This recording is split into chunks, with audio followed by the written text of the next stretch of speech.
Hi there! Let's just run through a sample round to show the game in action and demonstrate some moves.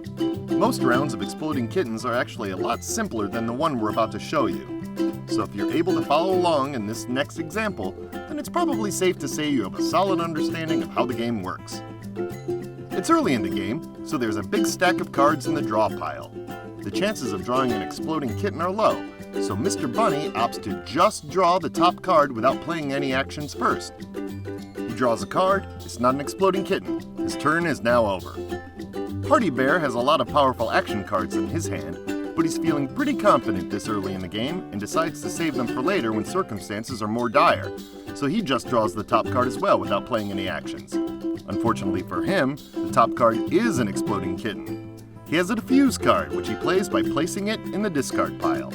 He then reinserts the exploding kitten back into the deck in a secret spot. His turn is now over. Robo-Dude is feeling paranoid about where Party Bear stuck the exploding kitten, and he suspects it's right on top of the draw pile. He plays a See of the Future card, and sees that Party Bear did in fact put it right on top. Robo-Dude plays an attack card, which lets him end his turn without drawing a card, and it forces the next player to take 2 turns.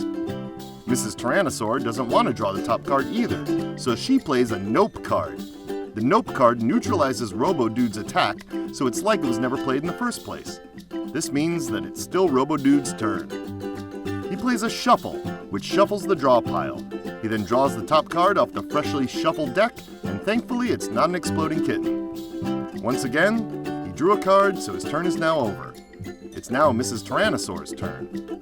Mrs. Tyrannosaur has 2 hairy potato cats, which she plays as a pair. She decides to steal from Mr. Bunny.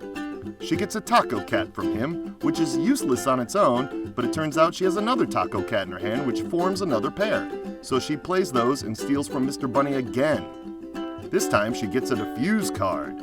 She's pretty happy with her thievery, so she draws a card. It's not an exploding kitten, and her turn is now over. Mr. Bunny doesn't have any useful cards left in his hand, so he just draws the top card. Unfortunately for him, it is an exploding kitten. Mr. Bunny doesn't have a diffuse card, so he blows up and is booted from the game.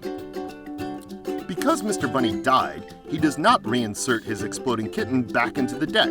Instead, it gets discarded into the discard pile.